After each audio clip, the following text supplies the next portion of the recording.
আসসালামু আলাইকুম প্রিয় শিক্ষার্থী বন্ধুরা, কেমন আছো তোমরা সবাই? আজকে আমি তোমাদের সামনে নতুন আরেকটা কবিতা নিয়ে উপস্থিত হয়েছি। কবিতাটা হচ্ছে দ্য স্যান্ডস অফ ডি। এই কবিতা লিখেছেন চার্লস কিংসলি, উনি ইংল্যান্ডের একজন কবি। তো এই কবিতার মূল বিষয়টা, মূল ভাবটা আমি তোমাদেরকে একটু বলে নিই প্রথমে। সেটা হচ্ছে যে কবিতায় একটা মেয়েকে, একটা কিশোরী মেয়েকে তার পরিবারের পক্ষ থেকে বলা হয়েছিল যে তুমি যাও নদীর পাশের যে চর, সেই চরে যে আমাদের গরুগুলো আছে সেগুলোকে তুমি নিয়ে আসো।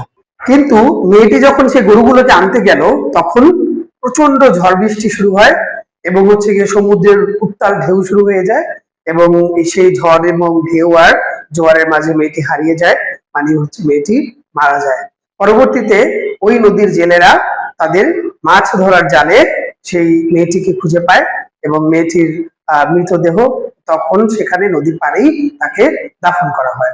কিন্তু এখানে আরেকটা রহস্যময় বিষয় হচ্ছে, কবি শেষের দিকে এসে একটা রহস্য বলেছে। সেটা হচ্ছে যে ওই নদীর জেলেরা এখনো মাঝে মধ্যে ওই মেয়েটার ডাক শুনতে পায়, যে মেয়েটা যে গরুগুলোকে ডাকছে, তার গবাদি পশুগুলোকে ডাকছে, সেই ডাক এখনো শুনতে পায়। কবিতায় সর্বপ্রথম বলতেছে, দেখো এখানে একটা ডাবল কোটেশন আছে, যে এখান থেকে এই পর্যন্ত। কোটেশন মানে হচ্ছে এখানে এটা কারো হচ্ছে মুখের কথা বা কবির কথা নাই, এটা হচ্ছে অন্য কারো মুখের কথা। তার মানে মেরির যেই বাসার মানুষজন বা ওর যারা লোকজন, তারা মেরিকে বলেছে কি, O Mary, go and call the cattle home. Mary, যাও এবং গরুগুলোকে বাড়িতে নিয়ে আসো। এখানে ক্যাটেল বলতে আসলে গরু বোঝানো হয়েছে, কারণ তখনকার সময় চার্লস কিংসলি যখন কবি ছিলেন, তখনকার সময় ইংল্যান্ডের গ্রামগুলোতে বেশিরভাগ সময় গরুই পালন করা হতো।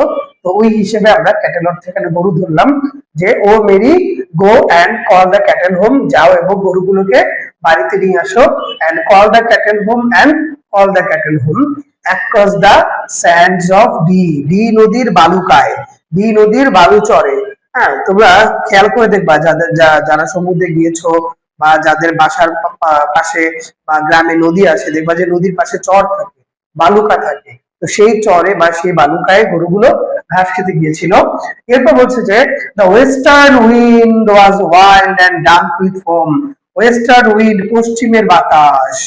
ওয়েস্টার্ন উইন্ড হচ্ছে পশ্চিমের বাতাস। পশ্চিমের বাতাস কি ছিল?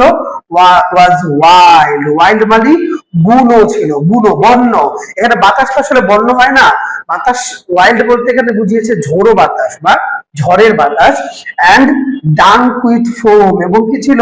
ফোমে আচ্ছাদিত ছিল। একেবারে সমুদ্রে, যারা সমুদ্রে গিয়েছো তারা হয়তো বা জানবে, বিষয়টা দেখে থাকবে, যে সমুদ্রে অনেক ফেনা থাকে, সমুদ্রের পানির সাথে সাথে ফেনা আসে, সেই ফেনায় পরিপূর্ণ ছিল, একেবারে ডাঙ্ক ছিল। ঠিক আছে। And all alone went she, এবং সে কি একাই গেল, মানে মেরি একাই গিয়েছিল গরুগুলোকে আনতে। এই হচ্ছে প্রথম স্তবক। প্রথম স্তবকে মেরিকে সেখানে যায় মেরি, এবং হচ্ছে ওইখানকার পরিবেশটা এখানে তুলে ধরা হয়। দ্বিতীয় স্তবকে দেখো, কবি বলছে যে দ্য ওয়েস্টার্ন টাইড, পশ্চিমের জোয়ার। হ্যাঁ, পানির যে জোয়ার, সমুদ্রের যে জোয়ার, সেটা crept up along the sand, মানে কি করছিল? বালুকায় বা বালুচরে আছড়ে পড়ছিল, crept up করছিল বারবার। যেহেতু ঝড় শুরু হয়েছে, তখন উঁচু উঁচু ঢেউ আসে, আর উঁচু উঁচু ঢেউগুলো তখন কি হচ্ছিল? বালুকায় আছড়ে পড়ছিল। and over the sand, এবং কি সেই আস্তে আস্তে আরো উপরের দিকে উঠছিল বালুকাচরের। এখানে ও ই আর, দেখবা তোমাদের বইতে দেওয়া আছে, ও কমা ই আর, ও কমা ই আর বলতে এখানে ওভার বোঝানো হচ্ছে। and round the sand, এবং কি বালুকার চারপাশে ঘিরে পানি উঠছিল। as far I could see, মানে চোখে যত দূর পর্যন্ত দেখা যায়, the rolling mist, সেই ঘূর্ণায়মান কুয়াশা বা বা হচ্ছে গিয়ে তোমার জলোচ্ছ্বাস। ঠিক আছে। কেম ডাউন, নিচের দিকে, মানে উপর থেকে নিচের দিকে নামছিল। শীতকালের আবহাওয়া যাদের মনে আছে, বা শীতকালের আবহাওয়ার কথা যদি তোমরা একটু মনে করো, তাহলে বুঝতে পারবে যে শীতে যেমন উপর থেকে কুয়াশা পড়ে, ওই সেম ওই রকমই অনেকটা। The rolling mist came down and hid the land, এবং কি ওই ওই যে বালুকা চর বা ওই চরটাকে একেবারে কি করছিল? হাইড করে ফেলছিল, হ্যাঁ, আচ্ছন্ন করে ফেলছিল। And never home came she, এবং সে আর কখনোই বাড়িতে ফিরে আসেনি। তো প্রথম দুইটা স্তবকে আমরা দেখলাম যে মেরি ওইখানে গিয়েছিল, এবং ওইখানকার যে আবহাওয়া, যে পরিবেশ, যে জলোচ্ছ্বাস আর হচ্ছে গিয়ে যে প্রতিকূলতা, প্রাকৃতিক প্রতিকূলতা, সেখানে মেরি হারিয়ে গিয়েছিল, মেরি আর কখনোই আসেনি।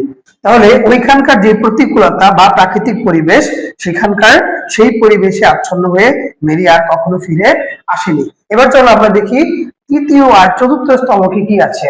তৃতীয় স্তবকে বলছে, ও ইজ ইট উইড, এটা কি কোনো সামুদ্রিক ঘাস বা সামুদ্রিক কোনো শৈবাল বা কোনো আগাছা, অর ফিশ নাকি মাছ, অর ফ্লোটিং হেয়ার নাকি কোনো চুল, ভাসমান চুল, আর ট্রেস অফ গোল্ডেন হেয়ার, একগুচ্ছ সোনালী চুল। মানে হচ্ছে এখানে জেলেরা যখন মাছ ধরতে গিয়েছে তখন তারা দেখলো যে সোনালী কিছু একটা পানিতে বা তাদের জালে ভাসছে। তখন এই সোনালী চুল দেখে জেলেদের মনের মধ্যে সন্দেহ হলো যে এটা কি কোনো সামুদ্রিক শৈবাল নাকি মাছ নাকি কোনো ভাসমান চুল। দেখা যাচ্ছে যে এটা আসলে আর ট্রেস অফ গোল্ডেন হেয়ার, একগুচ্ছ সোনালী চুল। হ্যাঁ, যেহেতু ওই দেশের মেয়েদের, ইংল্যান্ডের বা ইউরোপের মেয়েদের চুলগুলো বেশিরভাগ সোনালী কালার হয়, আর এখানে মেরির চুল দেখা যাচ্ছিল, তাই বলছে যে আ ট্রেস অফ গোল্ডেন হেয়ার, একগুচ্ছ সোনালী চুল। আর ব্লন্ড মেইডেন্স হেয়ার, হ্যাঁ, একজন ডুবে যাওয়া কিশোরীর চুল। হ্যাঁ, এখানে ব্লন্ড মানে হচ্ছে ডুবে যাওয়া, যে ডুবে গেছে, আর মেইডেন্স মানে হচ্ছে অল্প বয়সী বা কিশোরী বা কুমারী, হ্যাঁ, তার চুল। Above the nets at sea, সমুদ্রে কি সেই জালে বা সেই নেটসে কি এই চুলগুলো দেখা গেল।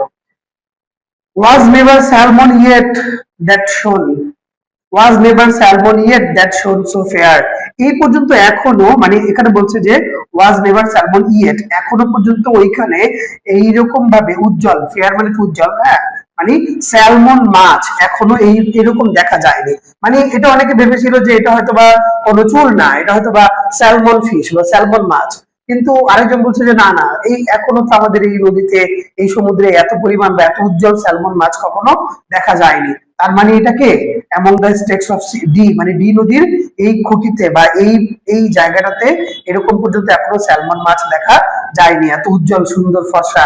আসলে এখানে স্যালমন মাছ না, এখানে হচ্ছে ওই মেয়েটার লাশ। ওই যে মেরি, মেরি যে ডুবে গিয়েছিল গরুগুলোকে আনতে গিয়ে, মেরির লাশটা হচ্ছে, মেরি যেহেতু অনেক সুন্দর ফর্সা, তাই মেরির কথা এখানে বলা হচ্ছে যে যেহেতু এখানে কোনো স্যালমন মাছ এখন পর্যন্ত দেখা যায়নি, তার মানে এটা নিশ্চয়ই সেই মেয়েটা। এবং আবার চুলও দেখা যাচ্ছে, বলছে যে আর ডোন্ট মেইডেন্স হেয়ার। লাস্ট স্তবকে দেখো কি বলতেছে যে they rowed her in, rowed in মানে হলো নৌকা চালিয়ে চালিয়ে নিয়ে আসা। হ্যাঁ, they rowed her in across the rolling foam, সেই ঘূর্ণায়মান ফোম, বারবার যে ফোম আছড়ে পড়ছিল সেই ফোমের মধ্য দিয়েই নাবিয়ারা, সেই ফোমের মধ্য দিয়ে জেলেরা কি করলো, জেলেরা মেরিকে বা মেরির লাশকে নৌকা চালিয়ে নিয়ে আসলো। দ্য ক্রুয়েল ক্রলিং ফোম, সেই নিষ্ঠুর আছড়ে পড়া ফোম।